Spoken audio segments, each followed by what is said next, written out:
What is happening, everybody? Welcome to Let There Be Talk today. What is it, Monday, April 28th? And this is episode 800. And I can't fucking believe it. Let me get this going here. I can't believe it's 800. The years have gone by, and it's just wild. And I thank everybody that's been sticking with the show over all these years, all the different guests and the different platforms of like early on bitching with Christian Spicer and myself. Early days of Let There Be Talk when it was called Poolside with Dean Delray and moving around from location to location. And then, of course, the handmade episodes that later became the Grail. All kinds of stuff. It is fucking crazy hard work to do this thing. It's pretty much just me.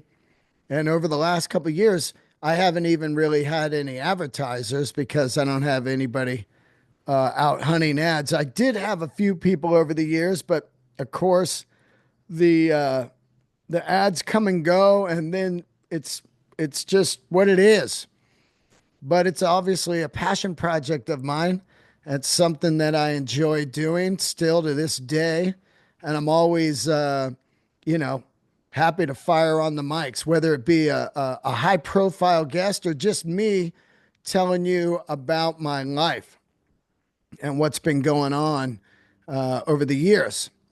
So, that being said, I one more time want to say thank you for tuning in every week. I have not missed a week except for when my mom passed, and I kind of took about 6 weeks off, and that was pretty obvious why.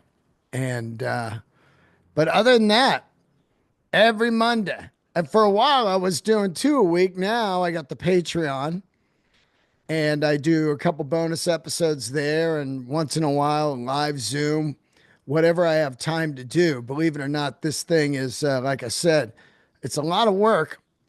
And after a while, you just start going like, holy shit, when am I going to sleep? That's what it felt like in this last month.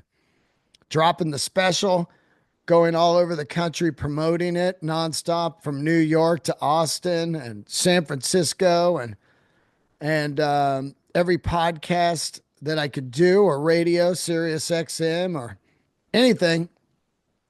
That combined with the podcasting and performing at night, man, it'll fucking catch up to you. But I wouldn't have it any other way. I love what I do. Obviously, that's why I do it. It gets sometimes grueling, but well worth it. So welcome to episode 800. Thank you so much. Like I said, start off the episode with I got a lot of things to talk about today. The first thing I wanted to dive into was some people had sent in on the Patreon what their favorite episodes were. And there's so many of them, so many.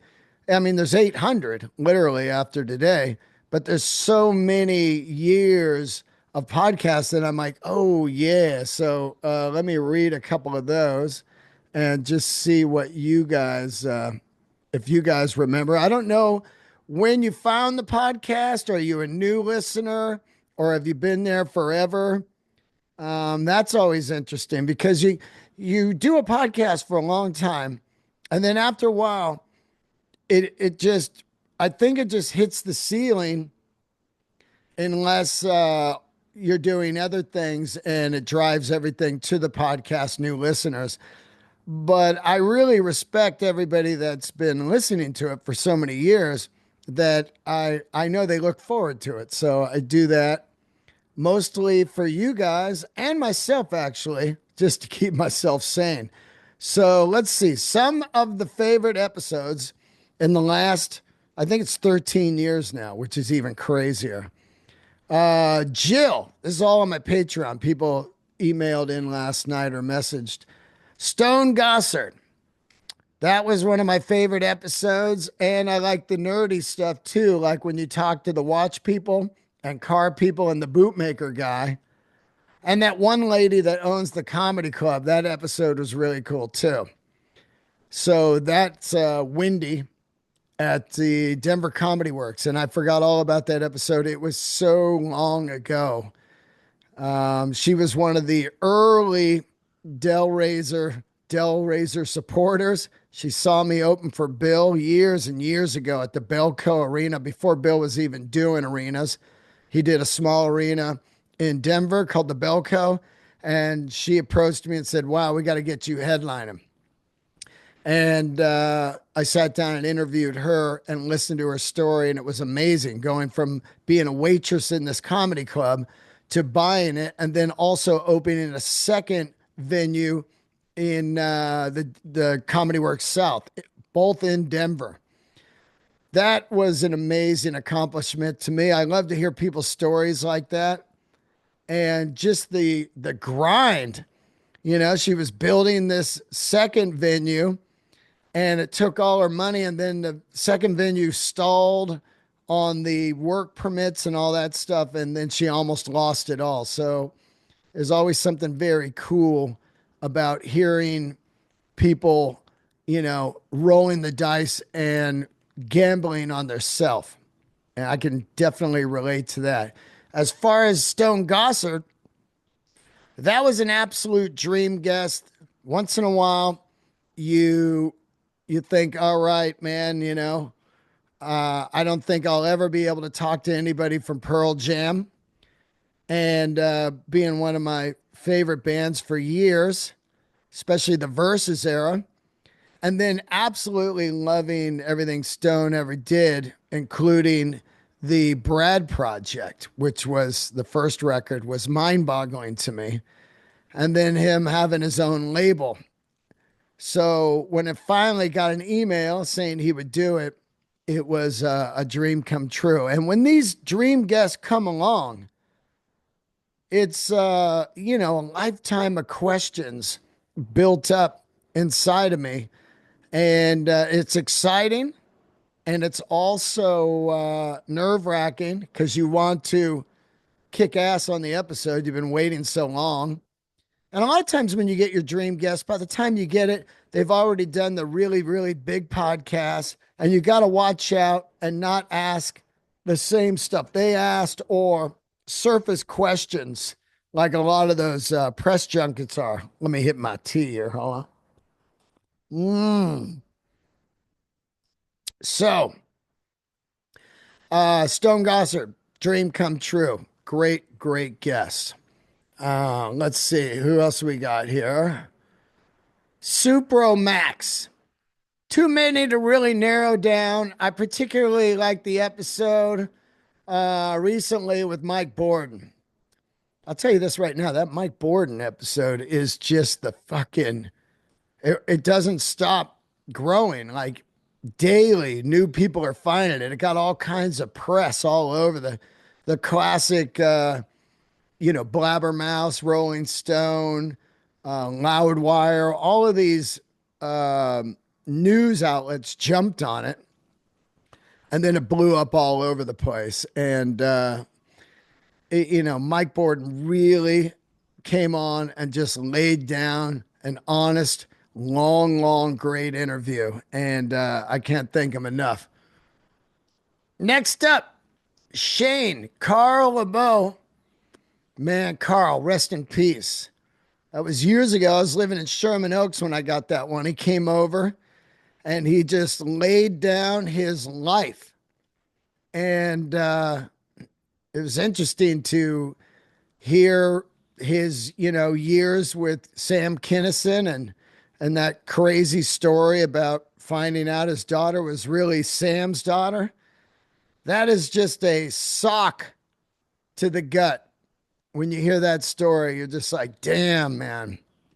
But he passed away a few years ago. I don't even know how many years it's been now, but really, really a sad story. And a great dude. I saw him right before he passed, maybe a couple months before in Vegas. He was living out there at the time. And it's always like really sad when you lose a comedian. He wasn't that old. and he had a lot of fucking history. So yeah, Carl LeBeau, long live Carl. Same guy, the pinball guy from Vegas. Yeah, that was episode number 100. Tom Arnold. Was that his name? Arnold. Wait, is it Tom? Tom Arnold. I think it might be Tom Arnold, the same name as, of course, Tom Arnold. Or is it Tim Arnold? Anyway, he was episode 100 and he owns the Pinball Hall of Fame in Las Vegas. And that was back when he was in a kind of a crappy little warehouse right off of the strip. Now he's on the strip in a fucking behemoth building with a giant sign right when you get into Vegas. And it's Tim Arnold. Tim Arnold. I'm almost 100%. And pinball being my life, hearing that guy's story was incredible. He was definitely an outside the box type of guy. Started by buying one pinball machine and then saving up by, putting it in his garage, letting kids play it, charging them, and then saving up and getting another machine and another one, and then putting it in an early Domino's pizza. And then it grew into this insanity. And, he's still there. I saw him about 6 months ago. I went up, I said, "Hey, man, you did episode 100 of my podcast." And that was like 12 years ago. And he goes, "I did." I go, yeah, you killed it. He's all right. And he just walked on by. Interesting dude, man. Interesting dude. And to think about, he had me do it at midnight. He goes, I can do it when we close. And a Pinball Hall of Fame closed at like 11:30. And there I was in this fucking giant warehouse full of pinball. And we sat down and we talked for, over an hour about how it all started. So that was a great one. Thank you. Dave Menichetti from Y&T. That was one of my early epic long ones. And also I kind of think about that as maybe early on when I was having some diabetic symptoms and didn't really think about it. I remember interviewing him and I was kind of getting like something was going on with me. Like it was such a long interview and I think adrenaline with no food and everything, I just started feeling like shit. But man, we wrangled a smoker out of him. Not we, me. It was great. It was great. Okay, let's see. A couple more here. Somebody asked if I ever was close to getting Axel or Slash. And I will tell you this, of course, Axel would be a holy grail interview. He does not do interviews. He's done a couple in the last 20 years, and they were really bizarre type of situations. I think one was in Japan. I think one was one with Eddie Trunk. I can't remember, but never Slash, which is interesting because I saw Slash at a grocery store. And, I've got guys on the inside that have asked him and it just didn't happen. So I don't really have interest in it now. He's done so many interviews over the years. There's not really not much left on the bone there. But Axel would be just a fucking great one. I think they start their tour this week, which is wild, man. They've been touring like crazy. Arno the Frog, Henry Rollins. I'll tell you another monumental guest was Henry Rollins. He came over to my apartment in West Hollywood. He drove his, I think he had like a Datsun, some kind of Datsun Avalon or something. Walked in with just the black Dickies, some boots and a t-shirt, sat on the couch. I hit record. I asked 2 questions and then he talked for the next 3 hours and it was unreal. And then he invited me over to his house and to see his $1 million stereo and hear it.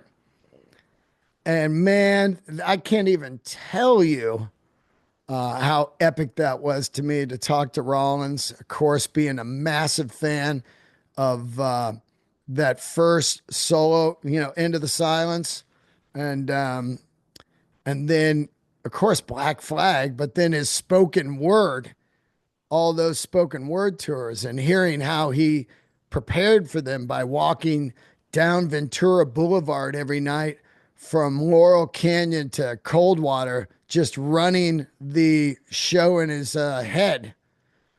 Insane. And man, what a fucking cool dude. So dream come true for sure.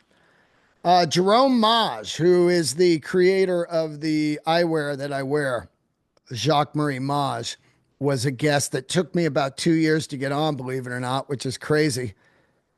Speaking of that, Sean Kinney from Alice in Chains is in town this weekend rehearsing with Alice in Chains, and I've been trying to get him on for years. And sometimes you can just tell that people aren't comfortable talking about themselves, and I fucking get that 100%. It gets to a point where if you're talking about yourself all the time on these interviews, eventually people are like, fuck this guy. I just saw Bruce Springsteen say that in an interview like 2 days ago. He's like, yeah, I don't want to hear my name again for years. It's part of the game, unfortunately, that you have to go out there and constantly promote yourself unless you have a rabid underground following like a Dave Chappelle or, James Hetfield from Metallica. He doesn't do any interviews. He's done like three.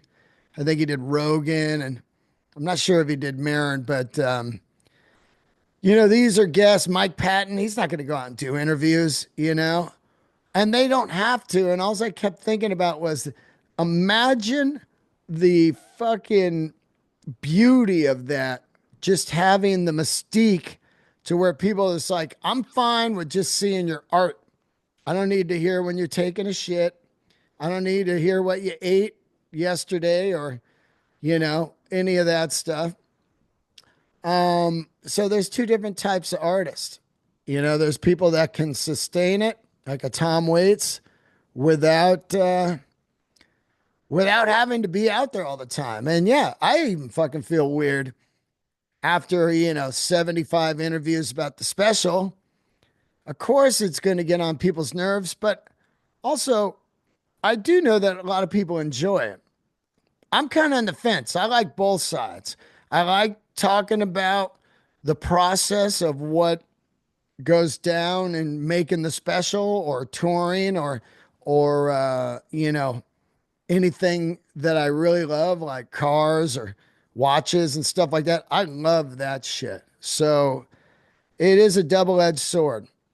And, so some people don't have to do it. Kirk Hammett. Kirk Hammett was actually one of the holy grails of guests for sure to get on. There's about 10 that really I look at as like, oh my God. And I remember I was in Vegas doing a residency at the Cellar, which I have one coming up here in 2 weeks. Catch me there. I think it's May 11th through the 18th. But yeah, I was in Vegas, and then Kirk Hammett just texted me, I can do the podcast today. I'm like, oh, fuck. So I got up at like 6:30 in the morning, got to the Vegas airport, flew to LA, went over to my great friend Blaine Halverson's Maid-Worn compound, the T-shirt King, which is another great fucking guest. And he's been on twice.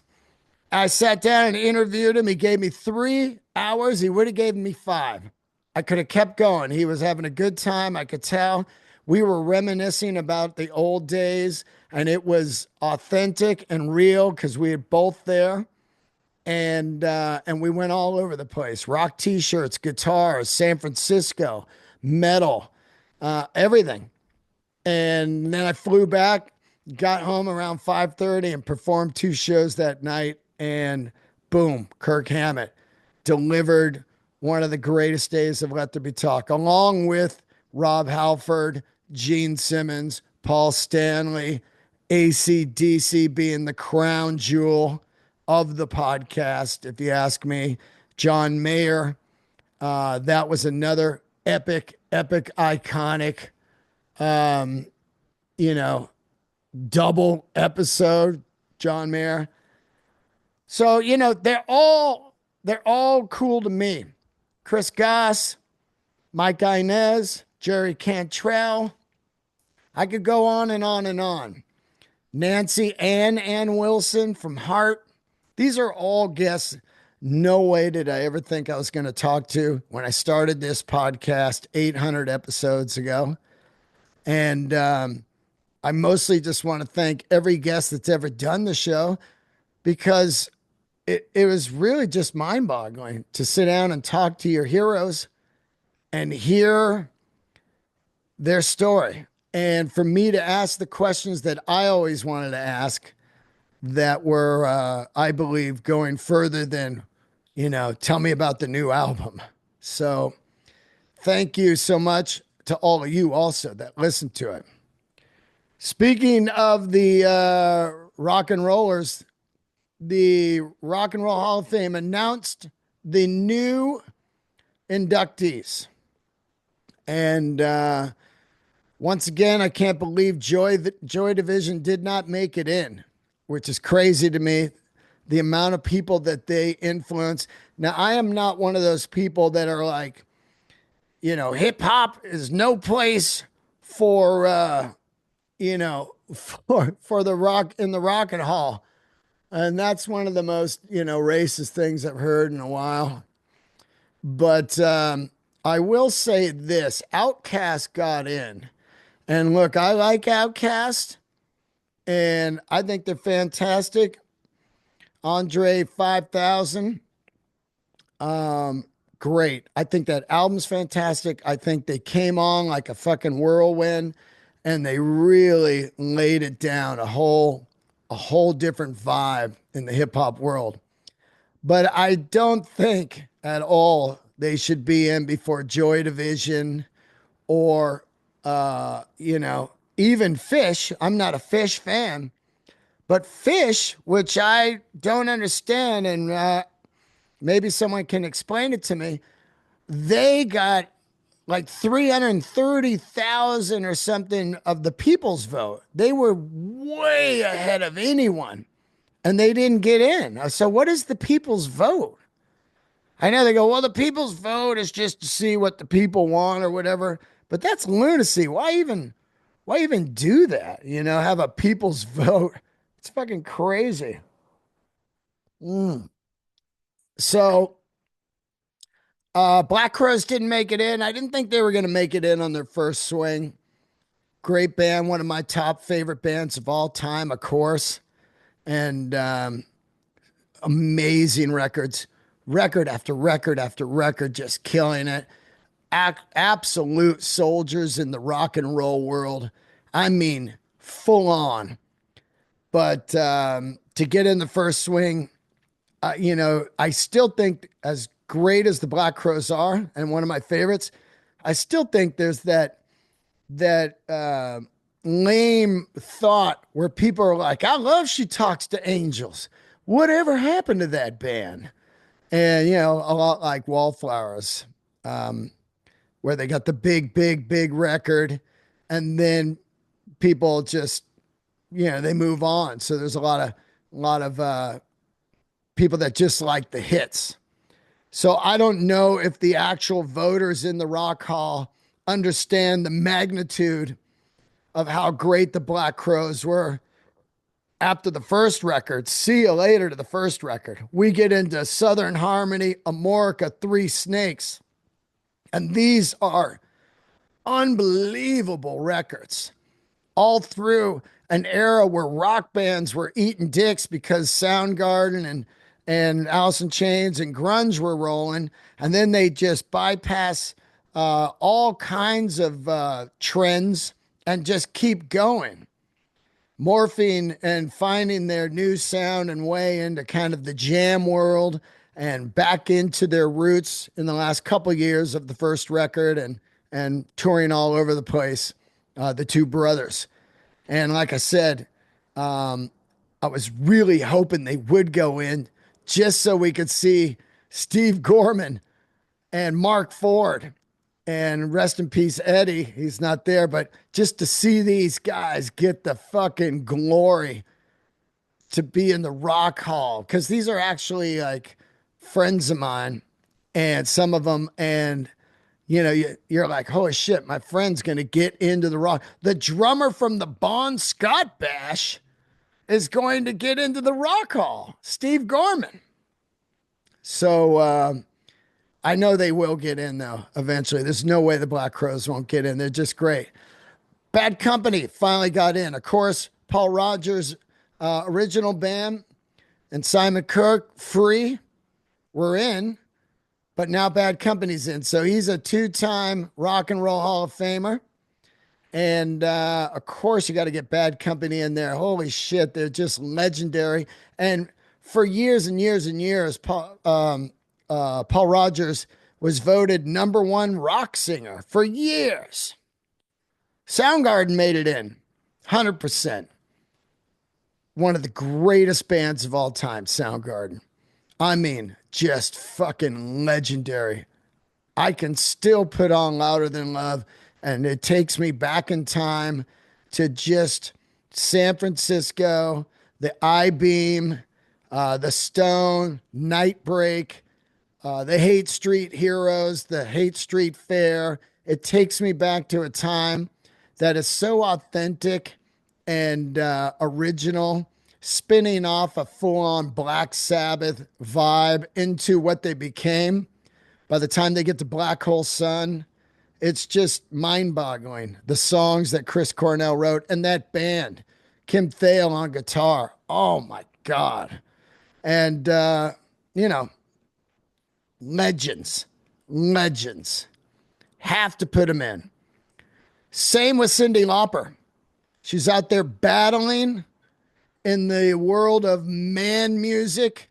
Men only in the music world, And she was a soldier and a pioneer with her look and sound and her songs. MTV just dominating it and still touring right now out there. I saw some footage of her. She sounds great. Still out there killing it. And definitely deserves to be in there. Man, she sold a zillion records. The last band, Joe Cocker went in. Chubby Checker went in. And I'm always blown away. I love Joe Cocker. I've talked about it before. But he didn't write really, he's known for covers. He's a fantastic performer and an amazing singer, but not really known for songwriting. So, but a lot of the early 50s guys that are in the Rock and Roll Hall of Fame, same thing, Elvis, those type of people, they didn't really write songs. I always love somebody that's the trifecta, the singer, the songwriter, the musician. And so I see Joe Cocker. I believe this is the second time he's in. He was in under, I think this is the second. I can't remember.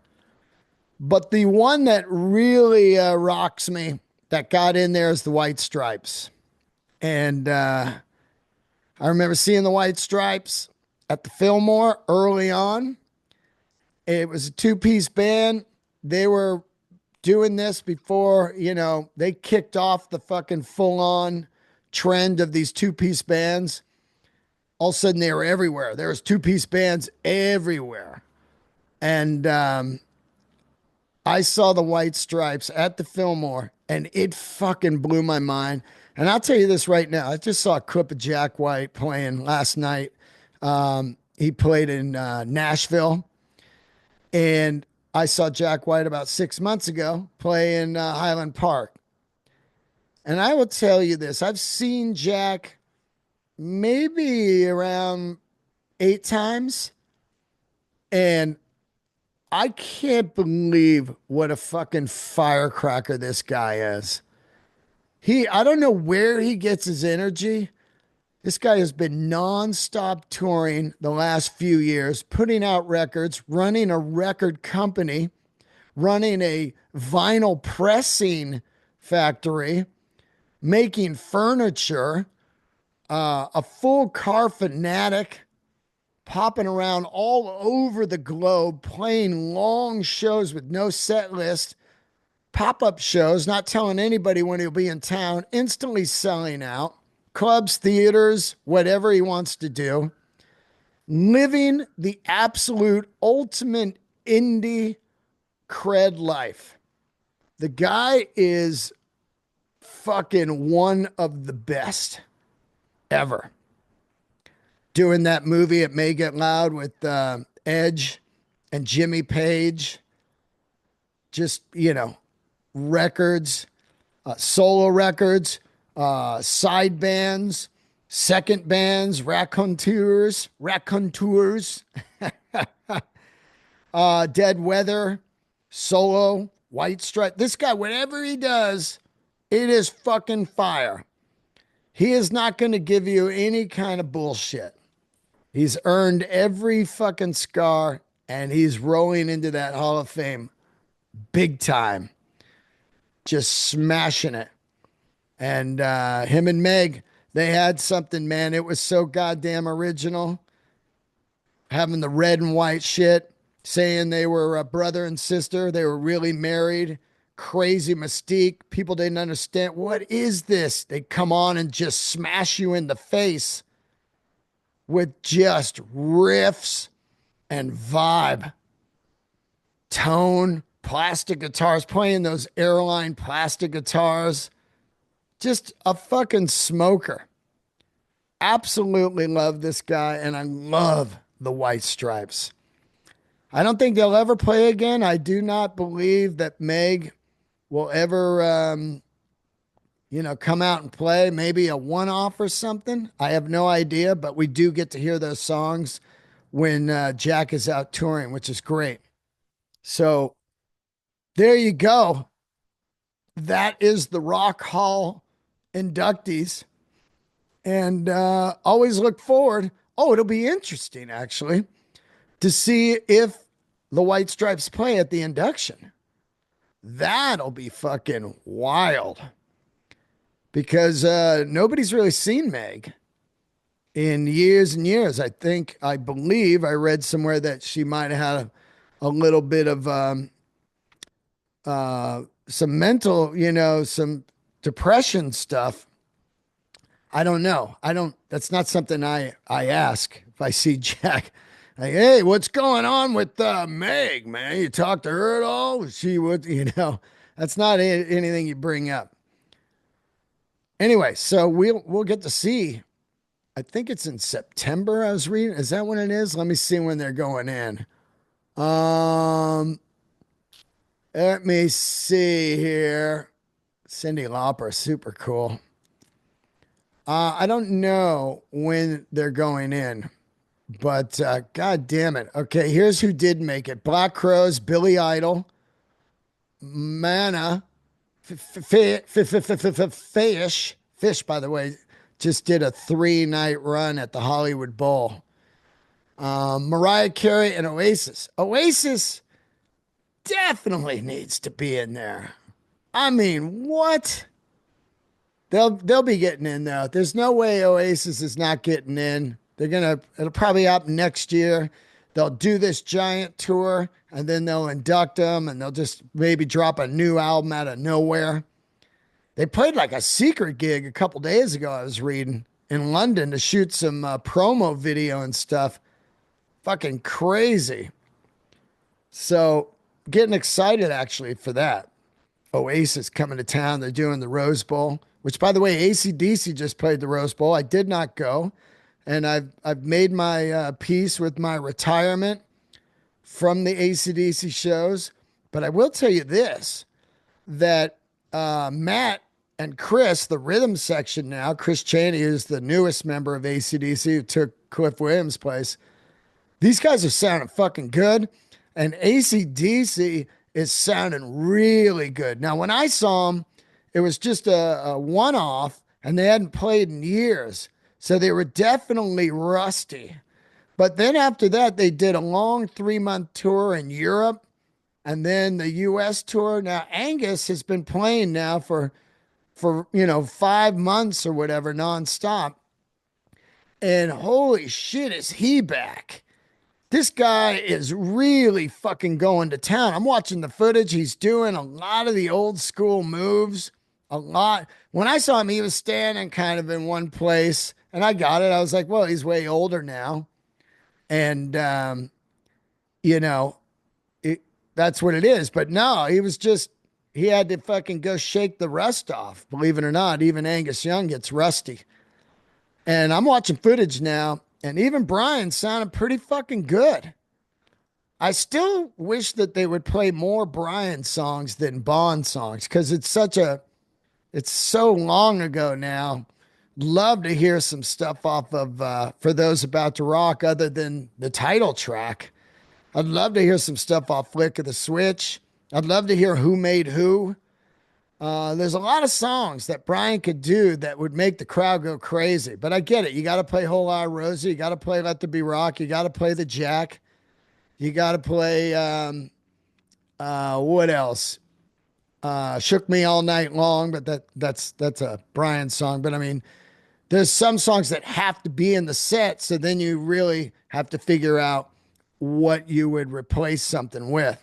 They're still opening with If You Want Blood, which is a very cool opener. And I will say this, the rhythm section sounds fucking amazing. Am I bummed I didn't go? Not really, because I was in Austin, Texas, doing comedy with Joey Diaz at the Paramount Theater, which is, one of the highest levels of comedy. Moon Tower Comedy Festival, Paramount Theater. Even though Moon Tower didn't book me, I was hijacked in by Joey.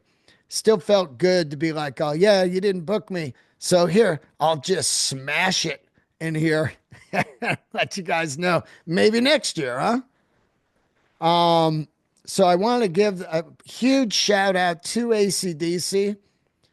Interesting tour. They skipped San Francisco. They skipped New York. I still think there's going to be an indoor tour maybe in around 6 months to come back and hit the cities they didn't do, and they'll do it indoors. Some arenas like Chase Arena in San Francisco and Madison Square Garden, maybe like 4 fucking nights, something. I don't think they can do 4 nights, not ticket sales wise, but you have to, they take 7 days off in between each show. They just did Vegas. So I guess you just stay in New York and just, residency for four shows, but stay for like 3 weeks. I don't know.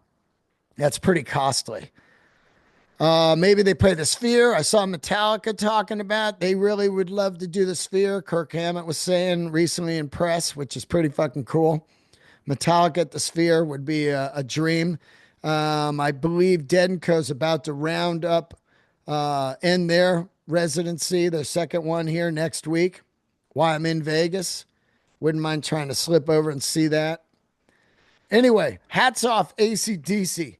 Really fucking sounding good for music that is really hard to play at an old age with any kind of fierce fire like they were doing from what I've saw from the Rose Bowl footage.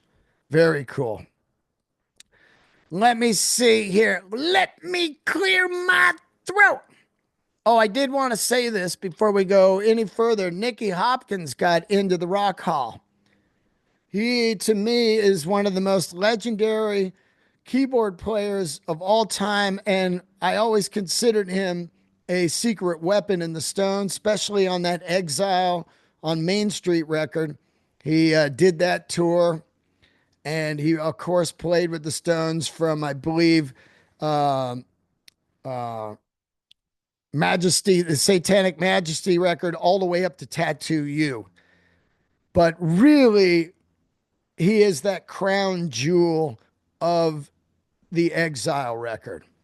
And man, is he a fucking monster player. And he got into the Rock Hall. He passed early when he was like 50 years old, which is just awful. I think he had Crohn's. Um, it's just insane, though. This guy played with everybody, Airplane, just, I mean, nonstop. Hold on, let me just get you this guy's fucking credits. It's unbelievable.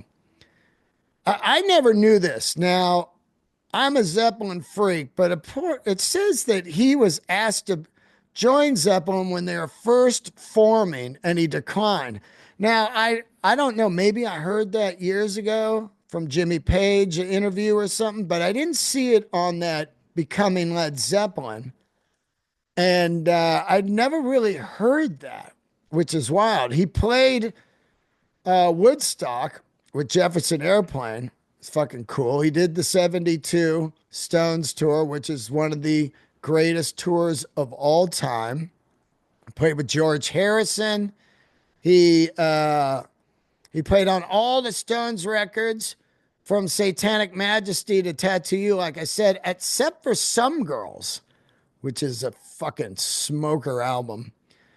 He was asked to do the Steel Wheels tour, but his sickness, he was real frail, and then they were a little leery of bringing him out. He's rocked it with Garcia, the Kinks, Jeff Beck Group, Steve Miller, Quick Silver Messenger, and I mean the list goes on and on. John Lennon, Paul McCartney, Peter Frampton. He's played on 250 fucking songs. So there you go. Uh, a well-deserved inductee into the Rock Hall. Man. Later on, of course, Chuck Leavell gets in there and takes that spot.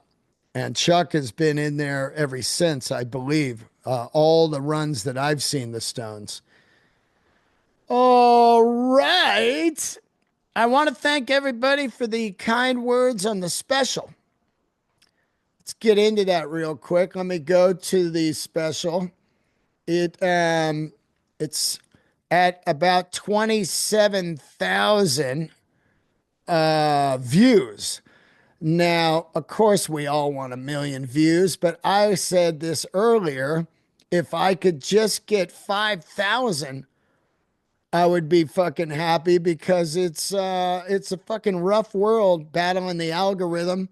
And I saw the analytics, 18 comedy specials dropped in April on YouTube. 18. So it's been on for 11 days now. It's almost at 27,000. It seems to be doing about 1,000 a day. I really appreciate anybody that has, you know, shared it with their friends, left reviews, and all of that. I am pretty stunned on the amount of amazing comments. There's 750 of them. And I would say about 95 are fucking great. Maybe 98. You got a couple dudes that are in there. Some dude wrote, this was hilarious. Where was it? Dean out here deleting comments that aren't rave reviews. Weak as fuck. And I was laughing because it almost would look like that because there's so many fucking great reviews. Now, I also think that the special isn't big enough yet for the haters to come on. You know, it has to really be blown up to be pissing people off. And I wrote the guy, said, that's funny. I haven't deleted anything. Have at it, my man. But the funny thing about that was I was thinking, this is the type of world we live in where the guy, I don't know if he left a review and obviously it was bad, or he doesn't think there's any bad reviews and maybe I'm deleting them. But if he left a bad review, this is the type of world we live in where he was coming back to see what kind of traction his bad comment got. That's the kind of world we live in, you know, of just like, oh, there we go. Anyway, it's It's fucking crazy. So I just want to thank everybody for watching the special and showing it to your friends. It has been unbelievable. The response, I can't thank you enough, man. It's just fucking super cool. And shout out to these people with the I don't know 5 or 8 negative comments. Fucking crazy. I'm still laughing. This guy thinks I was deleting, like I deleted negative comments. Like you, it's what they don't understand is that you got to have the negative ones on there with the positive, so people start fighting, and that's what YouTube wants. They want some fucking. Whoa, we got some traction here, and they push it up in the algorithm. It's hilarious. And then you're waiting for your fans to attack the people like, hey, you fuck face. You don't know what you're talking about. But, I don't really have that type of audience where they're, trolls. So, I mean, that's a good thing. And then, but also not a good thing if you're trying to, smash this thing up. But I'm good, man. I'm good with fucking positive energy, as the great Brody Stephen would say. I'm great with, if we're getting close to 30,000 views, that's fucking, to me, that's a win, man. You know, 30,000 views, maybe it keeps going. Maybe a clip goes viral, whatever. But right now, I put something out that I absolutely fucking love. And I'm super proud of, and it seems like a lot of you guys fucking love it. So very cool. Thank you so much for checking out the special. 5836, if you're new here, you can see it on YouTube for free. You can also check it on my patreon.com/Dean Delray. And yeah, man, I want to get into a couple more things. I ran into my good friend, Robert Romanus from Fast Times, Damone, the famous player. Oh, which, by the way, speaking of 800 episodes, that was such an iconic day for me to get that guy on my podcast. He is a solid human. And that film means the goddamn world to me. It really means the world to me. So, went and had lunch with him a couple days ago. This is a funny story. And so we're in line at the restaurant, and coming down the street happens to be Jack Black, just out of nowhere. And Robert goes, "Oh man, this Jack Black." And so he walks right up, and I go, hey, Jack Black, what's going on? And he's all, "Oh, hey." He's got headphones on. He goes, "How are you?" And I go, "Hey, I tour with Bill Burr. I just went and saw the play. I know he went to see you host SNL, man. Fantastic." And he goes, "We love Bill Burr." And I go, "Fuck yeah, right?" And he goes, "Yeah, I got to see that play." And I go, "Oh, this is my buddy Robert from Fast Times at Ridgemont High, Damone." And he fucking freezes the same way I did when I first met him. And he goes, "Oh, the lady will have the linguine with clams and a Coke with no ice." And he just lays out one of Damone's classic fucking lines. And Bob and Jack are having this kind of moment of like, there's two icon, Fast Times and then School of Rock, this fucking right there in between me. And I was just going like, look at this, man. Two crushers. And we talked for a few minutes, and it was just fucking pleasant. And then Bob fucking did the video promoting my special, and I posted it up everywhere.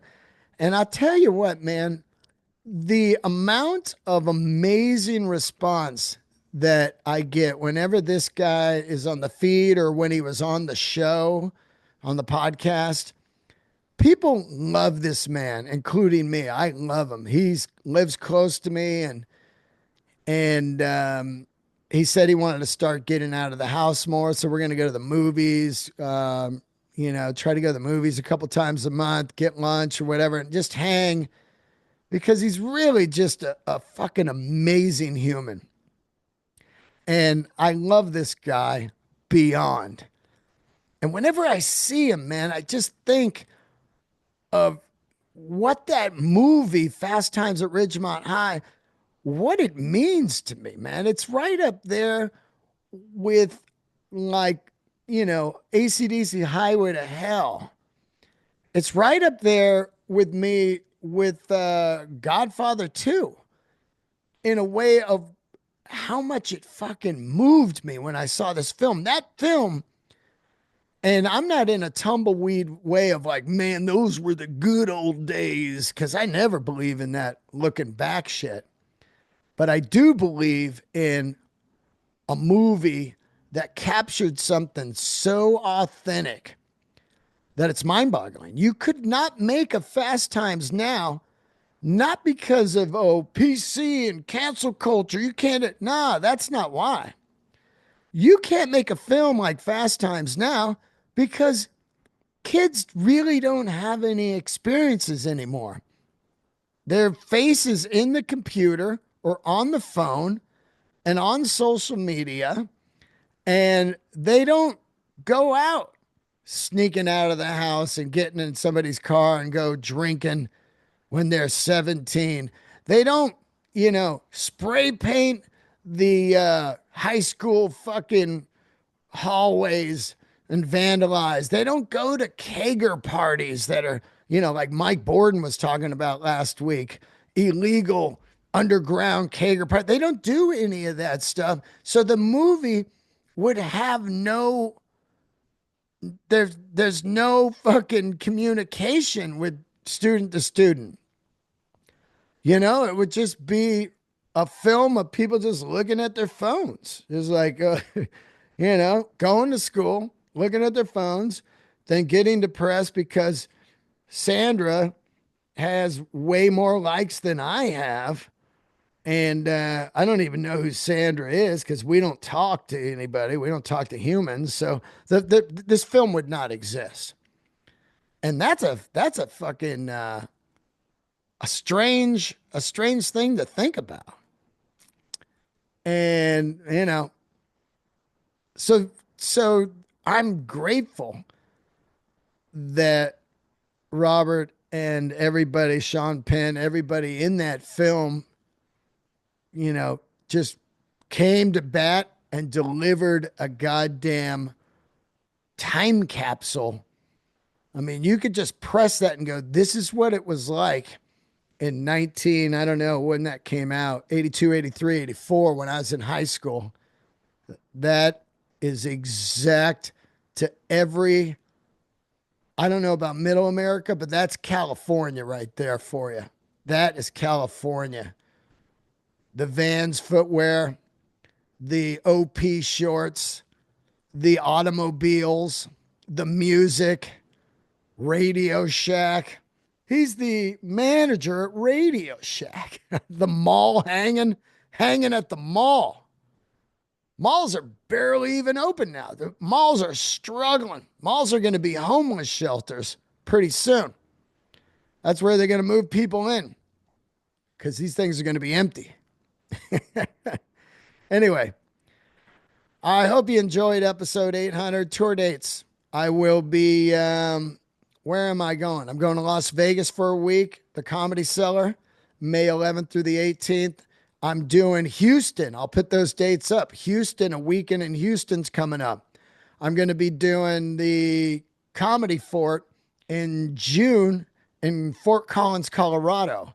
I'm also going to be doing Reno, Nevada, a couple nights, like 3 nights. I got a lot of dates coming up. Please share that special. Keep it going. Just keep writing comments. Go there once a day. Write a comment. Believe it or not, it greatly helps. You're on your lunch break. Quick comment. Sitting on a subway, on a plane, commuting home. dicking off at work, whatever. Candles are lit. I love all you. Thank you for listening to episode 800.